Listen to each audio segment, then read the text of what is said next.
ਅਸੀਂ ਇੱਕ ਤਾਂ ਸਭ ਤੋਂ ਪਹਿਲਾਂ ਲਿਆ ਗਾਂ ਦਾ ਦੇਸੀ ਘਿਓ, ਹਾਂਜੀ ਪਿਓਰ, ਜਿਹੜਾ ਬ੍ਰਿੰਦਾਵਨ ਤੋਂ ਗਾਵਾਂ ਰੱਖੀਆਂ ਸਾਈਵਾਲ ਦੀਆਂ ਗਾਵਾਂ ਉੱਥੇ ਜਿਹੜੀਆਂ ਆਣੀ ਹੈ ਜੀ। ਬਿਲਕੁਲ ਬ੍ਰਿੰਦਾਵਨ ਹਾਂਜੀ ਤੋਂ ਜਿਹੜੀ ਦੇਸੀ। ਢੁੱਡ ਵਾਲੀ ਗਾਂ ਹੁੰਦੀ ਹੈ ਹਾਂ ਉਹੀ ਆਊਗਾ। ਜਿਹਦੀ ਇੱਥੇ ਪਿੱਠ ਹਾਂ ਉੱਚੀ ਅਸੀਂ ਹੁੰਦੀ ਹੈ ਮਤਲਬ ਕੰਮ ਚਾਹੇ ਘੱਟ ਕਰ ਲਈਏ ਜੀ। ਪਰ ਘੱਟ ਵੀ ਨਹੀਂ, ਬਾਬਾ ਜੀ ਨੇ ਇੰਨੀ ਕਿਰਪਾ ਕੀਤੀ ਹੈ ਵੀ 2-2 ਮਹੀਨੇ ਦੀ ਵੇਟਿੰਗ ਚੱਲਦੀ ਹੈ ਮਰੀਜ਼ਾਂ ਦੀ।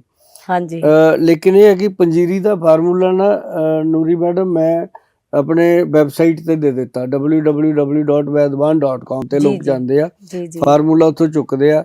ਮੈਂ ਕਹਿੰਦਾ ਵੀ ਉਹਨੂੰ ਬਣਾ ਲਓ। ਹਾਂਜੀ ਕੋਈ ਚੀਜ਼ ਮੈਂ ਇਹੋ ਜਿਹੀ ਨਹੀਂ ਰੱਖੀ ਜੀ ਉਹਦੇ ਵਿੱਚ ਜਿਹੜੀ ਕਿ ਉਹਨਾਂ ਨੂੰ ਨਾ ਮਿਲੇ ਜਾਂ ਨਾ ਸਮਝ ਆਵੇ। ਹਾਂਜੀ ਇੱਕ ਹਾਂਜੀ ਇੱਕ ਸ਼ਬਦ ਐ ਲਿਖਿਆ ਜਿਵੇਂ ਮੈਂ ਘਰੇ ਬੈਠਾ ਬੰਦੇ ਨੂੰ ਸਮਝਾ ਰਿਹਾ, ਜੋ ਪਾਇਆ। ਹਾਂਜੀ ਹਾਂ। ਇੱਕ ਹੁਣ ਚੀਜ਼ ਦੇਖੋ ਉਹਦੇ ਚ ਅਸੀਂ ਸਭ ਤੋਂ ਵਧੀਆ ਚੀਜ਼ ਕੀ ਪਾਈ ਆ, ਸੀ ਵਖਤੌਨ।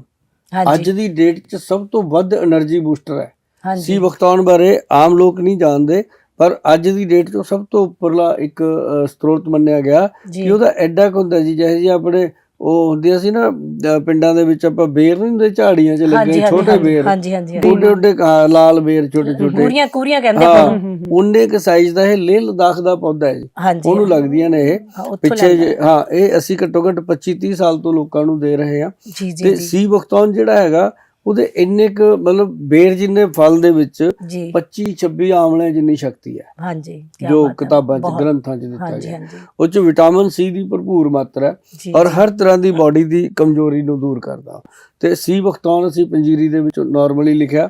ਫਿਰ ਅਸੀਂ ਇਹਦੇ ਵਿੱਚ ਉਹ ਲਿਖਿਆ ਸਫੇਦ ਮੁਸਲੀ, ਸਾਲਬ ਪੰਜਾ, ਸਾਲਬ ਮਿਸ਼ਰੀ, ਕੇਸਰ ਇਹਦੇ ਚ ਸਪੈਸ਼ਲ ਕਸ਼ਮੀਰੀ ਪਾਇਆ ਜੀ ਅਸੀਂ। ਅੱਛਾ ਜੀ, ਹਾਂ, ਮਤਲਬ 5 ਕਿਲੋ ਪੰਜੀਰੀ ਦੇ ਵਿੱਚ 50 ਗ੍ਰਾਮ ਕੇਸਰ ਪੈਂਦਾ, ਜ਼ਿਆਦਾ ਨਹੀਂ ਪਾ ਸਕਦੇ ਨਹੀਂ ਤਾਂ ਫਿਰ ਪਿਸ਼ਾਬ ਚ ਜਲਨ ਹੋ ਜਾਂਦੀ, ਗਰਮ ਬਹੁਤ ਹੁੰਦਾ। ਹਾਂਜੀ। ਅੱਛਾ, ਫਿਰ ਇਹਦੇ ਵਿੱਚ ਤ੍ਰਿਫਲਾ, ਹਰੜ ਬਹਿੜਾ, ਆਂਵਲਾ ਵੀ ਪਾਇਆ, ਕਾਲੀ ਮਿਰਚ, ਸੁੰਡ ਤੇ ਮਗ ਪਿੱਪਲ ਵੀ ਪਾਇਆ।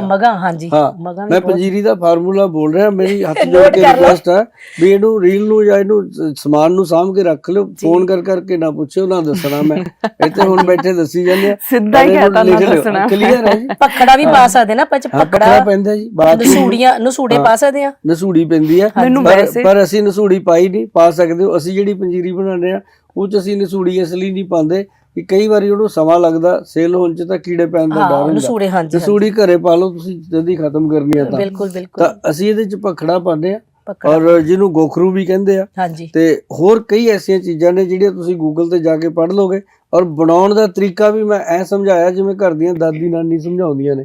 ਉਹ 'ਚ ਮੈਂ ਪ੍ਰੋਪਰ ਲਿਖਿਆ ਨੁਸਖਾ, ਔਰ ਉਹ ਨੁਸਖਾ ਗ੍ਰੰਥ ਦਾ ਨੁਸਖਾ ਹੈ, ਆਯੁਰਵੈਦਿਕ ਕਿਤਾਬਾਂ ਦਾ ਨੁਸਖਾ ਹੈ, ਔਰ ਉਹਦੇ ਵਿੱਚ ਕੁਛ ਮੈਂ ਡਰਾਈ ਫਰੂਟ ਵੀ ਦਿੱਤੇ ਨੇ ਜੀ।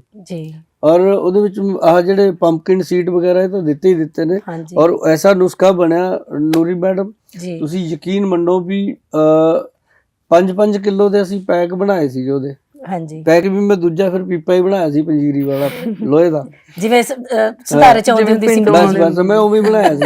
ਉਹ ਕਿਉਂਕਿ ਅਸੀਂ ਉਦਾਂ ਤਾਂ ਦਿੰਦੇ ਨਹੀਂ ਹੈ, ਕਲੀਨਿਕ ਤੇ ਇੰਨਾ ਪੇਸ਼ੈਂਟ ਆਉਂਦਾ ਬਹੁਤ ਜ਼ਿਆਦਾ ਫੋਰਨ ਤੋਂ, ਇੰਡੀਆ ਤੋਂ, ਉਹ ਲੋਕੀ ਸ਼ੌਕੀਨ ਵੀ ਨੇ ਇਹਨਾਂ ਚੀਜ਼ਾਂ ਦੇ। ਪਰ ਇੱਕ ਇਹ ਵੀ ਦੱਸੋ ਜੀ, ਇਹਦੇ ਚ ਚੀਜ਼ਾਂ ਇੰਨੀਆਂ ਪਾਈਆਂ ਹੁੰਦੀਆਂ ਨੇ, ਕੋਲੀਆਂ ਭਰ ਭਰ ਕੇ ਨਾ ਖਾਣੇ ਦੀ ਮਿਕਦਾਰ ਦੱਸੋ ਕਿੰਨੀ ਕੁ ਖਾਣੀ, ਬੱਚੇ ਨੇ ਕਿੰਨੀ ਖਾਣੀ ਆ, ਬਜ਼ੁਰਗਾਂ ਨੇ ਕਿੰਨੀ ਖਾਣੀ ਹੈ, ਜਵਾਨਾਂ ਨੇ ਕਿੰਨੀ? ਇਹ ਬਹੁਤ ਵਧੀਆ ਸਵਾਲ ਆ। ਜਿਹੜੇ ਬੱਚੇ ਆ, ਬੱਚਿਆਂ ਨੂੰ ਘੱਟੋ ਘੱਟ 5-6 ਚਮਚੇ ਦਿਹਾੜੀ ਚ ਖਾਣੇ ਚਾਹੀਦੇ ਆ, ਔਰ ਜਿਹੜੇ ਵੱਡੇ ਆ ਉਹਨਾਂ ਨੂੰ 10-12 ਚਮਚ, ਮਤਲਬ 1 ਕੌਲੀ ਪੰਜੀਰੀ ਦੀ। ਔਰ ਉਹਦੇ ਨਾਲ ਦੁੱਧ ਦੇ ਵਿੱਚ ਪੰਚਮ ਹਲਦੀ ਪਾ ਕੇ ਖਾਓਗੇ ਤਾਂ ਹੋਰ ਸੋਨੇ ਤੇ ਸੁਹਾਗਾ, ਨਹੀਂ ਤੇ ਨਾਰਮਲ ਦੁੱਧ ਨਾਲ ਲਓ। ਜਿਹੜੇ ਲੋਕ ਕਹਿੰਦੇ ਨੇ ਜੀ ਸਾਨੂੰ ਕੋਲੈਸਟਰੋਲ ਵੱਧ ਗਿਆ, ਇਹ ਹੋ ਗਿਆ, ਕੁਛ ਨਹੀਂ ਹੁੰਦਾ, ਇਹਦੇ ਨਾਲ ਸਾਰਾ ਕੁਝ ਸੈੱਟ ਰਹੂ।